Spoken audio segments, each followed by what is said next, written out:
வணக்கம். இன்றைக்கி என்ன பார்க்க போகிறோம்னா, நம்ம டைகரி ஸ்டோனில் வந்துட்டு டெஸ்ட்டு, அதாவது மேக்னெட்டில் காந்தத்தில் இருக்கக்கூடிய தன்மை இருக்கா காந்தத்தில், அதாவது நம்ம காந்தத்தை வச்சா அதோட ஒட்டுதா அந்த கல் அப்படின்னு சொல்லிட்டு பார்க்குறதுக்கு தான் இந்த வீடியோ நம்ம போகிறோம். அதாவது மேக்னெட் பவர் இருக்கா டைகரி ஸ்டோனில் அப்படின்னு.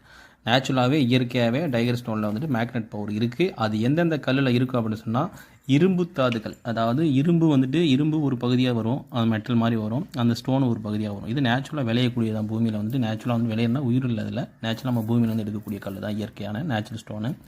அதில் ஒரு பகுதி வந்துட்டு மெட்டல் மாதிரியாவே இரும்பு மாதிரியே இருக்கும். இந்த பார்க்குறீங்களா, இந்த மாதிரி இருக்கும். இந்த மாதிரி பகுதியில் உள்ள கல்லுகள் மட்டுமே அது ஒட்டும். இந்த மாதிரி லைட் ஹீட்டாக இருக்குல்ல, இந்த மேக்னெட் வந்துட்டு லேஸ் அந்த இரும்பு தாது ஒவ்வொரு கல்லுகளில் இருக்கும். அந்த கல்லுகள் மட்டுமே ஒட்டும். இப்போ அந்த கல்லை மட்டும் நான் தனியாக பிரித்து வச்சுருக்கேன். இந்த பாருங்களேன், இந்த மாதிரியாக ஒட்டக்கூடிய தன்மை உள்ளது. சரிங்களா? அப்போ இதில் இப்படிலாம் நம்ம பார்த்தோம் சொன்னால் அந்த பகுதி மட்டும்தான் ஒட்டியிருக்கும். அதாவது இரும்பு இருக்கிற இடம் மட்டும்தான் ஒட்டியிருக்கும். வேறு பகுதியில் வந்துட்டு ஒட்டாது.